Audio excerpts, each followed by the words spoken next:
given to the visitor centre, and translated from Irish, it means palace or mansion of the Boyne. The Boyne is of course the river that you can see at the bottom of the fields, the same river you crossed over by the visitor centre. Now Brú na Bóinne has been a very important and a very sacred site throughout Irish prehistory, and we know that because it keeps popping up in Irish folklore and legend. So roughly around 6,500 years ago, a new age arrived in Ireland. This was the Neolithic Age or the New Stone Age, and it is during this period that farming spreads across Europe. So for the first time people start to clear the forests to use the land for tillage and for the cultivation of crops, along with fishing, hunting and foraging. Well, you would imagine that life was pretty good indeed. Now the valley we're standing in, if you have a look around, it has what some people describe as 40 shades of green, and it boasts to be one of the most fertile valleys in the country. So it makes sense to set up a permanent settlement here, and with these settlements we then start to see a growth in the population. But the Neolithic era, well, it's not just responsible for bringing farming to Ireland. It also brought with it new religious beliefs and a spiritual vitality that was gripping Western Europe. How these people expressed those beliefs was by constructing monuments like Newgrange and embellishing those monuments with art. So this is what we call a passage tomb or a passage grave, and that is because it has a passageway. And at the end of that passageway is a chamber, and in the case of this structure, the cremated remains of 5 individuals were discovered inside the chamber during the excavations. But just because you find human remains inside a building doesn't and shouldn't automatically make it a tomb. You can walk into most cathedrals around the world and inside you would find interred human remains, but we don't call them tombs. So in case of the large buildings, Nowth, Douth and Newgrange, well, there are just as many people who believe these structures to be temples as there are who think of them as tombs. Now, for sake of argument and for the sake of this tour, I will continue to call it a tomb. And we have another 39 of these tombs here in the Boyne Cemetery. We have 2 of similar size to Newgrange, called Nowth and Douth, and then the remaining 37 are much smaller. And we call these tombs satellite tombs. Now, if you look into the field below, we can all see a bump. That is indeed one of these satellite tombs, and it is in what we would say a natural state of disuse. It simply means it hasn't been excavated, and it probably won't be for some time, because the archaeologists tell us that they would like to leave something for future archaeologists to have a poke about it. All sounds very nice, but if you happen to know any archaeologists, you wouldn't believe a word of it, would you? In case you haven't heard, we have no money left.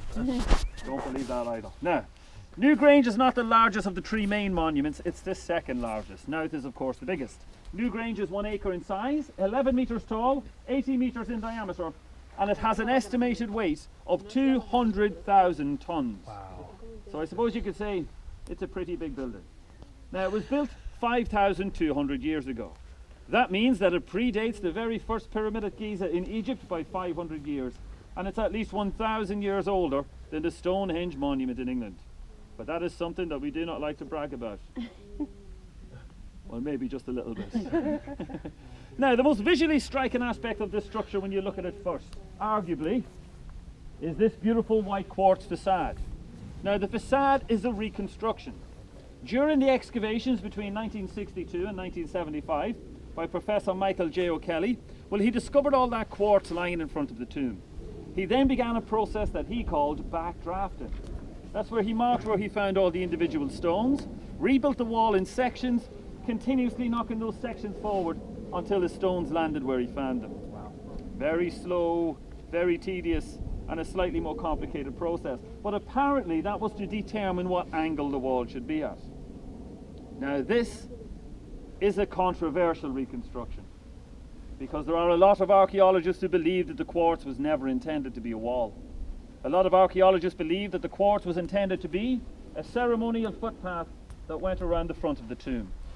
And of course there are a lot of archaeologists who don't know what to believe.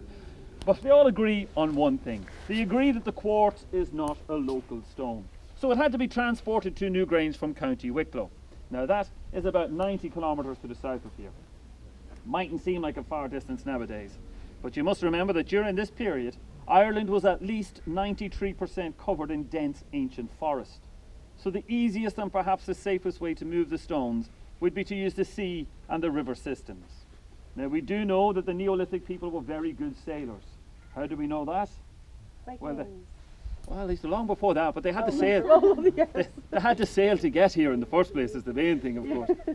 Us being an island. But then, now, so I think it's a lot of effort and a lot of hard work to take back such a beautiful white stone and then just bury it in front of the tomb.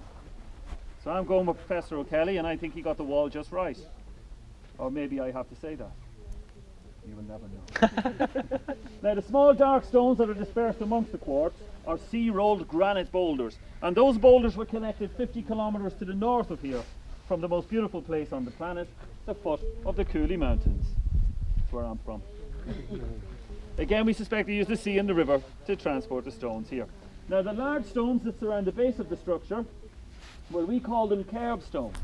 There's 97 of them at Newgrange, and they can weigh anything between 1 and 10 tonne each, and they're a grey-green slate called grey wacky.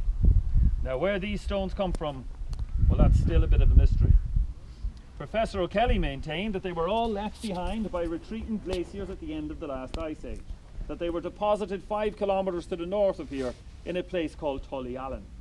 Now if that was the case, well, you would imagine the stones were moved to the valley using the method known as log rolling, where you clear a path in the forest by chopping the trees down, put the trees underneath the stones, and then you can push them or drag them here. It is a very early case of rock and roll. Bit late in the day, is it? I apologise. Now, a more logical theory has developed in recent times. Mary Corcoran and Adrian Phillips, two very well-known Irish geologists. Let's just say that they noticed we have another 450 similar sized stones used in the construction of the passage and the chamber. We have 39 other tombs, and they all have stones of similar shape and size. So it is highly unlikely that you would find them all lying about. It is more likely that they were quarried at the nearest available source, which is a place called Clogherhead, 19 kilometres to the east. Now Clogherhead is a small fishing village in County Louth nowadays. So again, we suspect they used the sea and the river. From there. Oh, you're a good man, there you go. His ancestors were pulling stones across the country. So as I said, it's a small fishing village in County Louth. So again, we suspect the sea and the river was used to take the stones here. Now I don't know about any of you, or this man here for that matter, but I would not fancy travelling on a raft with a 10-tonne piece of grey wacky. Okay, but that proves that Neolithic people had drive and determination. Because this is Ireland before the wheel, it is also Ireland before the horse. So it's people power. Now you might think Stone Age people were simple or unsophisticated, but it is monuments like this that prove they were masters of the technology they had available to them at the time. After all, how many buildings would we build today that will still be standing in 5,000 years' time? Now there is one part of this construction that is not original. Can anybody point it out? The stairs.